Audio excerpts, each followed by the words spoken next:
So one of the most confusing things that we hear from newcomers is, what does it mean to let go and let God? And ultimately, what does it mean to surrender whatever it is that we walk through the doors seeking recovery for? Today, we're going to talk about it.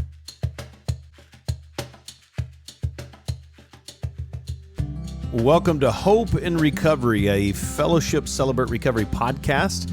This is a podcast that shares hope and healing for our mental, spiritual, emotional, and relational journey through life-change stories and recovery topics. And they're all centered on the principles of Celebrate Recovery, based on the Beatitudes, where Jesus helps us to face our hurts, hang-ups, and habits so that we can walk in freedom and ultimately live out the purpose that Christ has for us. I'm a grateful believer in Jesus Christ. I struggle with drugs and alcohol and perfectionism. My name is Rodney. And hey, thanks for joining us today. We're trying out something new on our Fellowship Celebrate Recovery YouTube channel. You may be watching it on our YouTube channel. And so we're experimenting with some new ways, but thanks for the great response and feedback we're getting.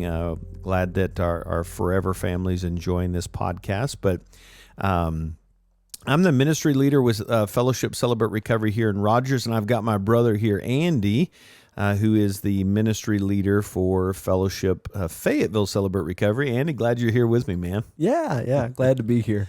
Yeah. Why don't you introduce yourself and absolutely. We'll jump in. Hey, y'all, I am a grateful believer in Jesus. I struggle with anxiety and depression, sexual addiction, and my name is Andy, and like Rodney said, I get to serve as the ministry leader for Fellowship Fayetteville Celebrate Recovery. Yeah, both of campuses meet on Friday nights, and we'd always love to have you. But so we're talking about a topic, Andy, and it can be a little bit confusing. I'm excited to have this conversation with you because it can be confusing for a newcomer when we say, now's the time to surrender. It's like, okay, I'm ready to let go and let God.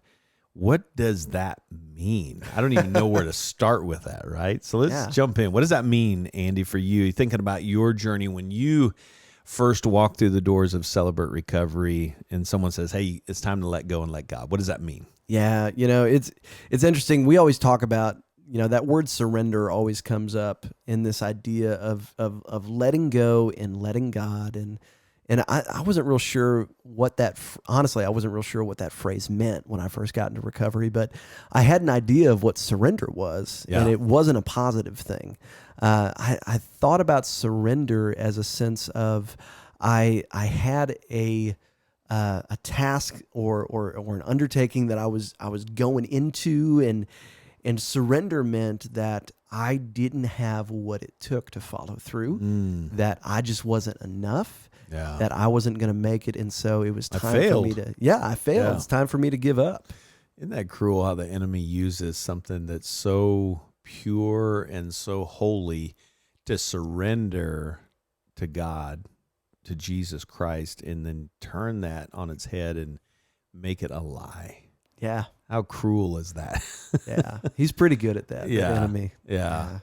So you were looking at it as kind of a performance. I'm not performing correctly, and so almost in a weird way, it became, how do I perform going the other way, right? I'm gonna surrender so that I can perform, but that's really not the context of what we're talking about when we talk about letting go. No, it's really not. And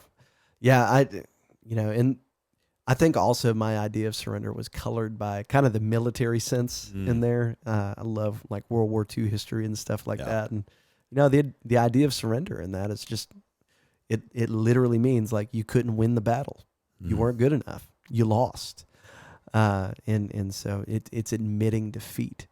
But that's not really what we mean when we talk about surrender to God. Yeah, it's not defeat at all, is it? We're actually winning by giving up. Ooh, yeah. Which is so backwards from what the world says. So one of the foundational things of Celebrate Recovery to starting the journey is principle 1 of Celebrate Recovery, where we realize that we're not God, that we're powerless. Yeah, absolutely. What does that mean to be powerless? Yeah. Well, even just backing up a little bit, that idea of letting go, and even we were talking earlier about this, what is it that we're letting go of? Yeah. And I know for me in recovery, when I first started this process, I had to realize that there were actually some things that I was holding on to.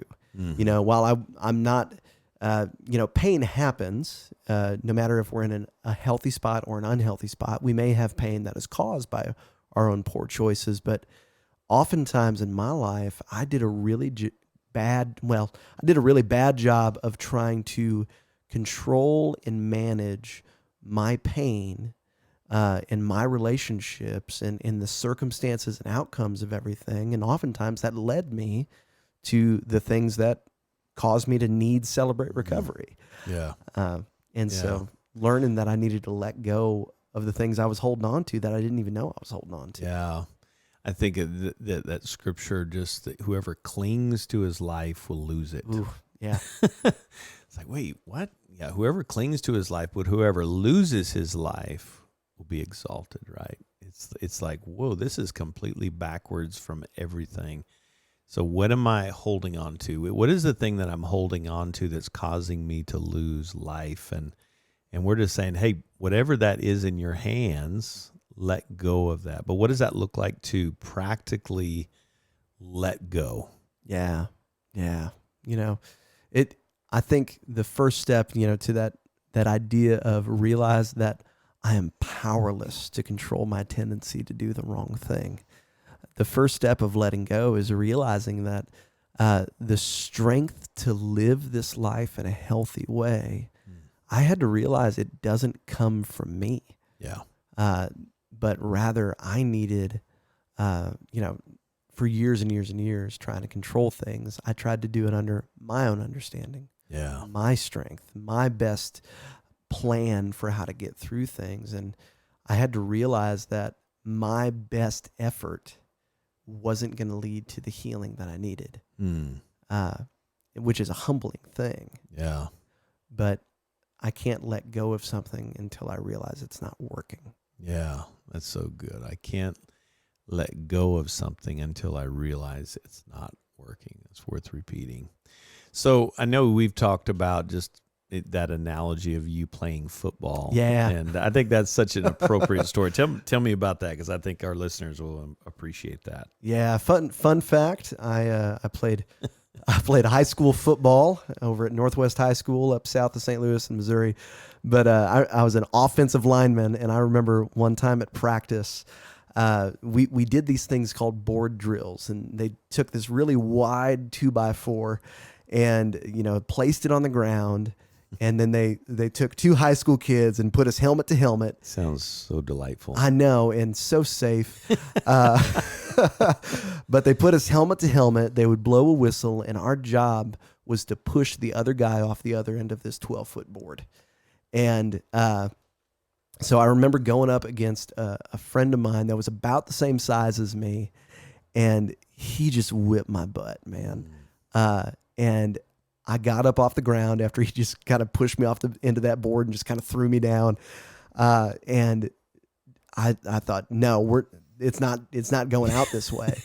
And so I said, going down easy on this. Yeah. I said, no, let's do it again. And sure enough, same thing happened again. The same thing happened again. Same thing happened. And it was eventually I just had to go, all right, I can't do this. Yeah. Yeah. And that's not the surrender that we're talking about. That's not the surrender that God invites us into. And I think realizing that surrender in our relationship with God is actually an invitation. My wife and I, we've got a 2-year-old daughter right now named Harper, and she's awesome. And she's also just learning how to figure out how the way the world works. And it's really funny to watch her try and figure things out. And one of her favorite snacks is a cheese stick, which she's got good taste, man. She's got really good taste. But she has no idea just the mechanical workings of opening a cheese stick out of the plastic wrapping. I have struggles with that. Me too, man. I mean, this is a broken world, man. But, she has no idea how it works, but man, she tries. Yeah. And what's funny is she tries to the point where she gets really frustrated and can't do it. And me and my wife Julia were standing over her going, "Hey, Harper, hand that to me. Yeah. Let me do this for you." Yeah. And I think that's a whole lot closer to what surrender actually looks like in our relationship with God. Yeah. He's saying, just hand that to me. What I love about that is Jesus knows where we are. I mean, I'm thinking about you with Harper. She just turned 2. Yep. Yeah. So you know what her abilities are. You know what she understands. You know what she's capable of, right? Yeah. And I think sometimes we kind of try to fast forward the maturing process, right? We just, hey, I just need to be able to do all of this stuff. Well, you're only 2. And when I come into recovery, I'm just a baby, right? And what a great picture. I love when you were talking. I just saw this visual of the Father reaching down. When we're in that place of surrender, He knows exactly what we're capable of doing. It's like, I just remember even helping my kids pick up toys, right? It's like I know what you don't know how to clean your room yet. So it's like, hey, let's pick up the toys and let me help you with this. And so there's this process of grace and tenderness and walking alongside, and I'm going to help you put these toys in there. And eventually you're going to figure this out, and you're going to know what it means to pick up toys and put them in there. But just that, I love that picture of just he's going to meet us where we are, and he's not going to expect something that we're incapable of doing, right? Yeah. It's not like you surrender and now you have this vast Bible knowledge and you know everything about recovery and you're instantly healed and you're in this place of recovery and you just got it all figured out, right? It's like he's grabbing your hand, and when you were talking, it just hit me. It's like, what a tender picture. Yeah. When we surrender, he meets us exactly where we are. Well, and that was so huge for me to realize, is that whenever I thought of surrender, my shame messages came online. And I thought that God saw me in my weakness the way that I saw me in my weakness. Yeah.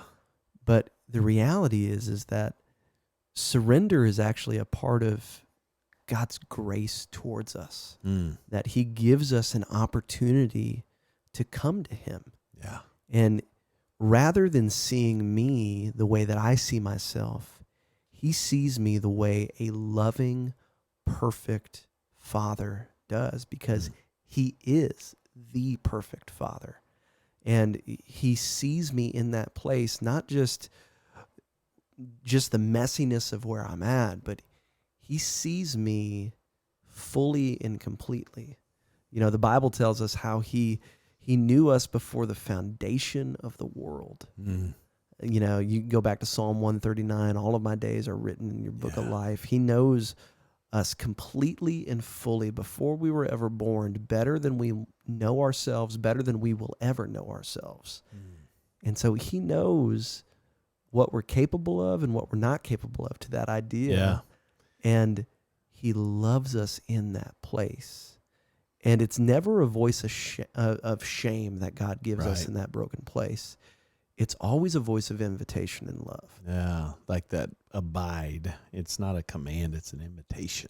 Yeah. Abide in me. And every ounce of fruit that will come out of you will be an extension of you being connected to me. Yeah. Well, what comes to mind when you said that is probably the verse that I associate the most with surrender. It's Matthew chapter 11, 28 through 30. Yeah. And it's literally Jesus giving us an invitation. Come to me. Yeah. All you who are weary and heavy laden, I will give you rest. Take your yoke upon me. Yeah. And learn from me, for I'm gentle and humble of heart. For my yoke is easy and my burden is light, and you'll find rest for your souls. And that idea of yoke, we're not talking about eggs there, but we're talking about, it's a farming illustration, and it's so beautiful. The idea of 2 oxen being yoked together to pull a plow. First and foremost, the yoke was always something that was handcrafted to each particular ox, so that there wasn't any spots over its shoulders. Perfectly. Yeah, it fits perfectly, and it's not going to be a hindrance or a burden to you. Yeah.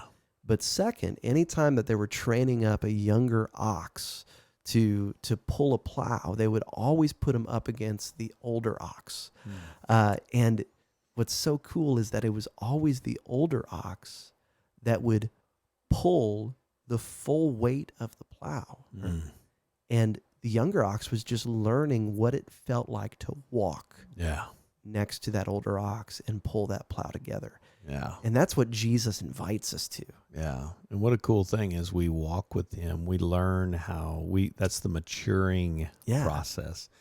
That's the recovery process. We learn how to gain the strength to face the challenges in healthy ways. Yeah. Even though the old us would try new, those old coping or numbing agents or whatever that is. So, well, we're going to take a quick break here, and then when we come back, we'll continue the conversation with Andy Petrie, ministry leader, Fellowship Fayetteville Celebrate Recovery, Rodney Holmstrom with Celebrate Recovery in Rogers, and just talking about surrender and what it looks like to let go and let God. When we come back, we'll continue the conversation. We'll be right back.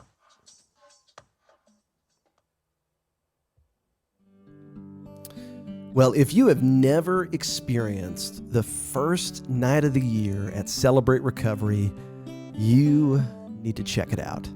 It's an incredible chance for us to start the new year off right. In focusing on our relationship with God, taking stock of the pain of the past, the fear that might be weighing us back, or some of the things that maybe we do need to let go and let God have. And so coming up this very first Friday of this brand new year, we're having our Nail It to the Cross night, both at Celebrate Recovery over at Fellowship Fayetteville and Celebrate Recovery up in Rogers, Arkansas. And it's going to be a powerful, powerful night. And so if you've never been, come and check it out. Start the New Year's off right with us. And if you've been coming for a long time, you haven't experienced it like this before, and so you're not going to want to miss it in this incredible chance for us to hand those things that are going on in our life over to Jesus and actually nail those things to the cross, symbolically reminding us what he's done. It'll be a Friday night, January 6th, 2023. We'd love to see you there. Welcome back. We've been talking about what it means to let go, to truly surrender, and what that looks like in our life. And great conversation already, Andy. So I love the picture when we were talking about just that fits perfectly, and he pulls it for us and teaches us as a younger oxen to learn how to walk in recovery. But that idea of surrender, it really is a pride killer, isn't it? Yeah, it seems like if surrender's the goal, the thing that's preventing us is pride, right? And what was some of the things, just thinking about, there might be some folks that are listening right now that are wondering, I don't know if I can do that, and just kind of calling that out for what it is, and why is pride there, and what's some of the reasons why pride might be showing up? Yeah, absolutely.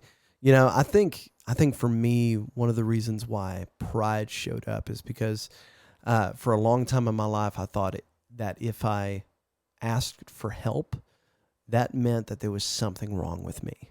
And so asking for help was a bad thing. But in reality, I had to learn that whenever I refuse to ask for help, I actually keep myself from finding the help that I need. And all it does is lengthen the pain, and it keeps me stuck where I'm at. And, you know, I had to come to the point where I said, would I rather be alone, frustrated, and still have my problem, or have people around me get the help I need and start improving where I'm at? And I'm like, man, one of those sounds a whole lot better than the other. Yeah. We talk, how bad does it have to get? Rock bottom is an option, but it's not necessary. Yeah. Right. It's not required.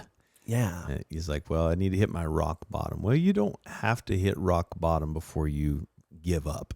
Absolutely. Yeah. And I also tell, I tell guys all the time, like, I can choose to let this be my rock bottom. Yeah. We say all the time that people won't change until their fear or until their pain. Sorry. Yeah, Let me do that again. Yeah. So oftentimes people won't change until their pain exceeds their fear of change. And so and there's also good reasons why, the things that we run to protect and comfort us all our life oftentimes have been the way that we have survived. They're the ways that we've made it forward. And, especially if something that you deal with is something like workaholism, it's probably resulted in a pretty lucrative career and people relying on you in there. But we have to come to the point of realizing that it doesn't work for us anymore. Yeah. I was, through that, where is our source of power? To surrender is to acknowledge that there is a power greater than myself. And that is a humbling thing. It takes a lot of humility to admit that. But I was sharing this with some guys this morning in my step study, actually. We're right in the middle of writing out our inventory, and we had some practice sessions of writing stuff out, and we're trying to get our inventories written out before we end book 3. But one of the things we were talking about is, and if I had a cup here, I'd show you, but if I had a cup and it was empty, you could look at that cup and say, there's nothing in here. And I could focus on the emptiness of that cup, right? But really, there's nothing I can do to change that emptiness. The only way I solve that emptiness is for something to be poured into it. And we were kind of just exploring that as we think about the my part, which it's just an inventory. And that's down the road if you're new to this. But we walk into recovery with the my part. That's the compulsive behaviors. It's the habits. It's the choices, the defenses, the protections. All those things are the things that have probably become our focus. We're trying to white knuckle our way through our own power to manage that, right? Yeah. And we can't chase away darkness and sin by focusing on sin and darkness. Mm-hmm. The only way that darkness is overcome is by light, right? The only way that emptiness and sin is taken care of and addressed is by the presence of light, the presence of a Savior, presence of the one who has the power to help us face whatever it is we're working through. And so we're just talking through that this morning, and just, what is, my salvation doesn't mean that there's no more sin. It just means there's the presence of God. It's the presence of light in my life. Yeah. And it's not my job to manage the darkness and focus on the darkness. My job is to surrender and invite in the presence, to let him fill my emptiness, have him fill my darkness, to fill the sin in my life with his hope and his presence, his light. I thought that's a good way kind of looking at that. Yeah. I had a friend of mine, one of our pastors here at Fellowship, Brian Pope, was telling us there's 2 ways to empty out a milk jug. You can either open the top and pour the milk out down the sink, and then you're left with an empty jug, or you can put it under the tap and let water run into it. Yeah. And as that water fills the jug, that milk gets pushed out. Yeah. And then you're left with a full jug in there. And that's kind of what that reminds me of. Yeah. Allowing God to fill us up. Well, we're in that holiday season, and I think it's appropriate. Just Emmanuel. Emmanuel's God with us. There's nothing that can change us greater than just the presence of Emmanuel with us, that he's with us in whatever I've got in my hands, right? We're talking about that stuff that I'm holding on to. It's like, what do I surrender? What am I letting go of? Well, it's the very thing that's killing me. So letting Jesus have that starts with allowing his power, his presence into my struggle, that I could actually speak his name, not just as a name, Emmanuel, but as a declaration. Yeah. As a statement that says, God is with me in my addiction. God is with us in our brokenness. He's with us in our storms. If I can believe that and take that into my heart, then change begins to happen. Yeah. Right? Yeah. Yeah. And as you're talking, it almost seems like another way you could phrase let go and let God is stop trying to control it and learn to depend on me. Learn to trust me. Yeah. And so learning how to surrender is learning how to trust God with those things. Yeah. Hand them over to him. Yeah. And it's and that dependence, right? Do I depend on him? When I put my full dependence on something, we're sitting in chairs right now. Yeah. We put a full dependence on this chair, right? We realized I'm going to sit and I'm trusting this is going to hold me, right? And in a recovery lens, we're putting our dependence on a power that we believe will carry us through the storm, his presence will be enough that I'm still a sinner who sins, and every single day I'm going to need his mercy and his grace. So there's a daily, and we've talked about that, and maybe just unpack that a little bit when we say to daily surrender my life and my will over to his care and control. What does that practically look like on a daily basis? So maybe I've come into the process, I've surrendered, and now what? What does that look like on a daily basis? On a daily basis, yeah. Moment by moment basis. Yeah. Well, we were talking a little bit earlier, and I think one of the things that it reminds me of, I've got a lot of weird stories from my life, but one season I worked at the Bass Pro Shops in Branson, Missouri, and I was I know, God's country, I love it. But I worked in the footwear department for a hot minute there, and I was not that big of a fan of that job. Yeah. But I didn't have any other choice to be there, and it was really hard for me. And I can remember multiple times throughout the day going back into the stockroom and taking a second by myself and praying, God, I can't do this. I just can't do this. Yeah. But I'm here. Yeah. And I have to do this. And so, Lord, would you just give me the strength to do it? Yeah.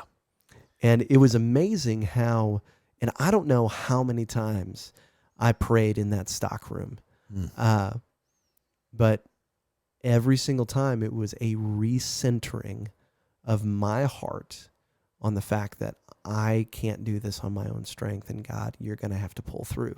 Yeah. And it's amazing how God takes that heart attitude of I need you. Yeah. And works through it. Yeah. And he gives us what we need to get through where we're at today. Yeah, it reminds me, Celebrate Recovery, if you're just hearing this for the first time, Celebrate Recovery is based on the Beatitudes, where Jesus is giving this sermon, and he's saying, hey, if you want to be blessed, if you want to be happy in your life, doesn't mean your circumstances are going to change, but in spite of your circumstances, do these things. And I think it's appropriate, in the light of what we're talking about right now, that when we're talking about this idea of realizing I'm not God, I am powerless. And Jesus, I love the metaphors he used, just the word pictures when he says, blessed are those who are spiritually poor, right? Just this idea of, and I love the visual, if you just imagine a poor man on the corner who hasn't eaten in days, and he's holding out this cup, and he's saying, if you don't put something in this cup, I'm going to die. I'm going to starve to death. And that's the picture that Jesus is giving us in that idea of surrender, this place of desperation, that if you don't put something in this cup, Lord, I'm going to die. And there's a recognition that you're the only one that can fill this cup to give me the life that I long for right now. I'm thirsty. I'm hungry. I need you to fill this up. I need your presence. It's just this point of breaking, which can be painful, but can be life-changing. Yeah. Right? One of the greatest prayers we can pray is help me. I don't know what to say, but Lord, help me. I'm hurting. I'm broken. I'm lost, and I need you. Yeah. Andy, closing thoughts from you, man. Somebody's listening and they're struggling. They know they're hurting. They just don't know what this looks like. And how would you encourage them, man? Yeah, I think, that even as we were talking about this whole conversation, the verse that came to mind for me was Colossians 3:16. And it's a verse that it just says simply, let the word of Christ dwell among you richly. And, whenever if you didn't know, the Bible was actually originally written in Greek, and sometimes we lose a little bit of some of the sweetness of that in our English translations. But that phrase, let the word of Christ dwell in you richly, it can also be stated, let the word of Christ, let the gospel, the good news of who Jesus is and what he's done, have ample room in your heart to do whatever it wants to do. And so surrender, what I've had to learn in my life is that surrender is me learning, and I think learning is the key word there. Learning to say, God, whatever you want to do in my life, that's what I want. Yeah. And so lead me, because I can't do this, but you tell me that you can. And so I wonder for somebody listening today, if you're thinking about this, I wonder what it would look like for you today to say, God, I want to trust you with this. Yeah. As you were talking, I was just thinking Psalm 50:15. Just imagine if you're listening right now and just listen to the Father calling you. He's speaking this to you right now. He says, call upon me in your day of trouble, and I will deliver you. And here's a cool thing. As he delivers us, here's the response. The last part of that verse is, and you will honor me. How cool is that? When we call upon him and we enjoy the fruit of being delivered, we actually are bringing honor to him. It's allowing him to be God in our life. I feel that just feels so good just to take that in. It's like, this isn't about me performing so that God will love me more. There's nothing I can do that will separate me from his love. But the hope is if we'll call on him, that he will actually, as we come home to him, he'll actually change our choices and deliver us and live a life that honors him. That's pretty cool. What a cool mission statement for us in that space. So good stuff, man. Yeah. Man, that time goes by very fast, but grateful to have a conversation with you, Andy. We may have to bring this topic back again, because I think we could talk, we definitely could talk a long time on this. More on that. But hey, if you're listening, we just want to say thanks for being here with us today, and check us out on our YouTube channel as well. But hey, if you're looking for a family to bring your hurts, hangups, and habits to deal with whatever that is that's in your hands, can we just encourage you to come be a part of that? We'd love for you to join us on a Friday night in Fayetteville or Rogers, and we've got a lot of great groups in Northwest Arkansas. We've a full list of the Northwest Arkansas groups at fellowshipcr.org, and we want to encourage you to take part. Maybe you need an additional meeting. We'd love for you to be a part of that, but come see us on a Friday night, fellowshipcr.org. We meet every Friday night at 6 p.m. for a meal, and then we have our 7 o'clock general meeting starts, and it's going to be a great experience, and we'd love for you to be a part of that. But we hope you've enjoyed this conversation. Thanks for your high rating and sharing this podcast. Thanks for listening. Until then, God bless.